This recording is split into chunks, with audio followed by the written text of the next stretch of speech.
Assalamualaikum Pak Afif. Waalaikumsalam. Bagaimana kabarnya hari ini Pak? Alhamdulillah baik Bu. Terima kasih ya Pak ya. Hari ini kita akan mengadakan kegiatan pasca observasi. Apakah Bapak sudah tahu apa tujuan kita mengadakan kegiatan pertemanan pasca observasi ini Pak? Sudah tahu tujuannya itu untuk mendapatkan feedback atau umpan balik dari sekolah Ya baik Pak, kemarin kan saya sudah melihat ya Bapak bagaimana Bapak mengajar di kelas. Terlihat sekali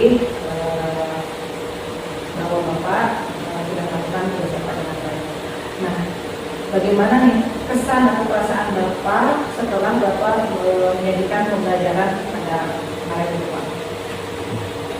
Jawab Bu, untuk kesan atau perasaan saya yang kemarin saya alami pertama adalah antusias dan senang karena kegiatan pembelajaran di kelas itu ternyata alhamdulillah berjalan lancar dan baik. Terima kasih Pak. Jadi anak-anak kemarin juga emang dia sudah terlihat sangat antusias, kemudian pembelajaran juga berjalan dengan baik, meskipun kita tahu ya kalau anak kecil masih bisa kurang bisa jadi apa namanya ketika tapi mungkin karena itu adalah meluapkan rasa senang mereka ya ketika belajar dengan Bapak. Nah, apakah proses pembelajaran kemarin sudah sesuai dengan apa yang Bapak rencanakan Pak? Alhamdulillah ketika kemarin saya mengajar dari awal sampai akhir itu sudah sesuai dengan rencana karena saya mengajarnya itu buat capek dan sudah sesuai dengan yang saya mengajarkan. Sudah sesuai ya Pak ya, dari mulai pembukaan atau kegiatan pramuka, kegiatan mimpi ataupun kegiatan sudah sesuai ya. Nah, bisa Bapak ceritakan nih Pak, hal-hal yang menurut Bapak nih sudah memuaskan dan kurang memuaskan dalam pembelajaran kemarin. Ya sudah memuaskannya apa, yang belumnya apa? Jadi ada dua hal dulu ya. Tadi barusan ada hal yang membuat saya merasa puas dan tidak puas. Dimana rasa puas itu adalah ketika melihat anak-anak sebagian besar itu pembelajaran itu juga dengan baik.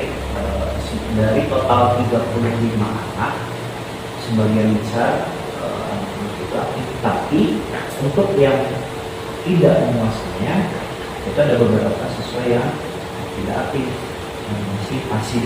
Artinya harus saya suruh baru mereka mau. Sebenarnya alhamdulillah sebagian kelas sebagian anak itu sudah sesuai apa yang kita inginkan. Nah, jadi yang membuat Bapak puas itu ketika melihat anak-anak sebagian besar sudah melakukan tugas dengan baik ya Pak ya, dengan aktif, gitu. Ketika mereka berdiskusi ya sudah aktif. Tapi yang menjadi kekurangannya ada beberapa anak yang memang masih belum aktif, yang masih pasif. Gitu. Nah, apakah Bapak memiliki ide nih Pak supaya anak-anak itu yang kurang aktifnya bisa kembali aktif gitu? Langkah-langkah yang Bapak lakukan apa kira-kira? Saya menyadari bahwa kemarin mengajar beberapa kekurangan dan saya berpikir sepertinya saya harus membuat beberapa ice breaking dan diterapkan ketika mengajar, karena ice breaking itu akan mengembalikan semangat anak dan memberikan perhatian supaya anak itu fokus dan siap untuk belajar. Yang kemarin saya lakukan tidak ada ice breaking, monoton, jadi mungkin anak-anak yang pasif itu ya sudah, mereka tidak mau untuk belajar. Nampaknya jika saya menerapkan ice breaking, mungkin anak-anak yang pasif itu akan tumbuh rasa ingin belajar. Seperti itu. Jadi dengan menggunakan ice breaking ya Pak? Ya. Nah, selain ice breaking, kira-kira ada hal lain ya Pak yang bisa Bapak kembangkan? Ketika di kelas mungkin selain ice breaking yaitu mengembangkan pola interaksi kepada anak seperti itu. Karena anak yang pasif dia harus ditanya-tanya supaya tidak diem terus.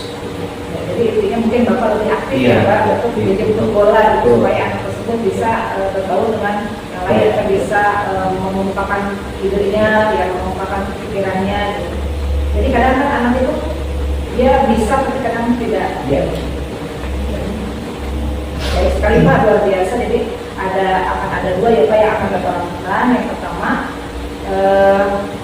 menghadirkan speaking yang beragam, kemudian yang kedua menghadirkan pola interaksi ya Pak yang lebih intens gitu ya.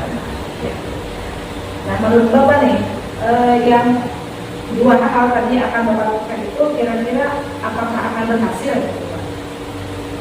Jika saya melakukan kedua hal tadi ketika di kelas, insya Allah mungkin akan berhasil, karena ketika di kelas itu seharusnya kan itu teacher center ya, bukan berpusat kepada guru. Yang kemarin saya lakukan mungkin berpusat kepada saya, sehingga saya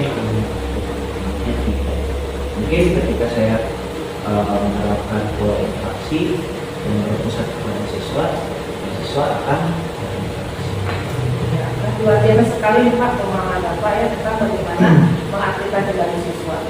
Nah kemudian bagaimana perkiraan Bapak nih mengenai pencapaian kompetensi siswa tersebut?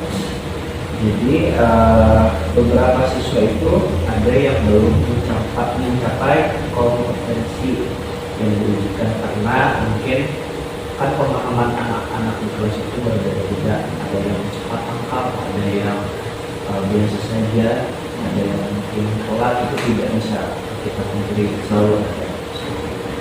Kira-kira menurut Bapak nih, apa sih yang menjadi kesulitan siswa ketika dia itu masih belum bisa mencapai kompetensi yang Bapak harapkan? Jadi temuan yang saya temui di kelas, kesulitan yang dialami oleh anak-anak itu, yaitu tadi mengenai komunikasi, sulit mengeluarkan pendapat. Gitu. Jadi saya yakin anak itu bisa, tapi anak itu kadang rasa malu itu masih ada. Saya lihat juga ketika dia mengerjakan bisa, cuma untuk mengeluarkan pendapat, untuk berinteraksi di depan kelas itu masih terbatas. Itu kesulitannya saya.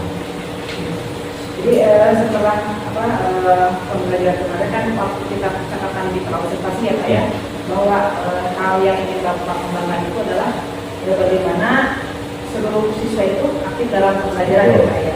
Jadi tadi Bapak sudah menyampaikan bahwa untuk tujuannya ingin dicapai seluruh siswa aktif dalam pembelajaran, Bapak sudah berinisiatif untuk melakukan hal-hal baru. Yang itu yang pertama tadi dengan ICT ya Pak, kemudian yang kedua dengan pola interaksi, pola interaktif, kemudian selanjutnya Bapak juga ingin menghadirkan pembelajaran yang student center ya Pak ya, jadi berpusat pada guru.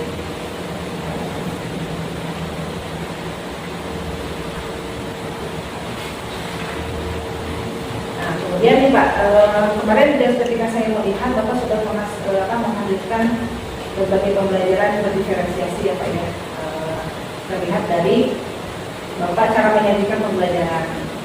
Ada itu ketika saya lihat bahwa Bapak memberikan konten materi dalam bentuk bacaan, kemudian melihat benda langsung ya dibuat, itu juga sudah menghadirkan pembelajaran berdiferensiasi. Tapi selain di konten, mungkin di produk juga bisa ya Pak ya menghadirkan pembelajaran berdiferensiasi ini. Hasil pembelajaran itu. Iya, jadi hasil produknya kemarin kan ada apa? Oh iya. Hasil kajiannya ya. Kebetulan kemarin pembelajaran itu menghasilkan sebuah ilmu, meskipun kita tahu bahwa dalam kering itu sampah, tapi tidak selamanya sampah itu sampah, bisa dijadikan sebuah karya. Kemarin seperti contohnya kita hanya memberikan lem, kertas, gunting, anak-anak itu kreatif istilahnya mempunyai kreatif sendirilah, ada yang gunting, ada yang segala macam. Itu dari situ luar biasa sekali Pak, kemarin saya melihat pembelajaran yang Bapak lakukan di kelas. Jadi oke, nanti akan ada tindak lanjutnya ya Pak ya, bahwa melakukan kembali pembelajaran yang mungkin lebih lebih dengan disesuaikan dengan apa yang sudah Bapak lakukan. Kira-kira kapan nih Pak akan melaksanakan kembali pembelajaran yang sudah Bapak rencanakan yang sudah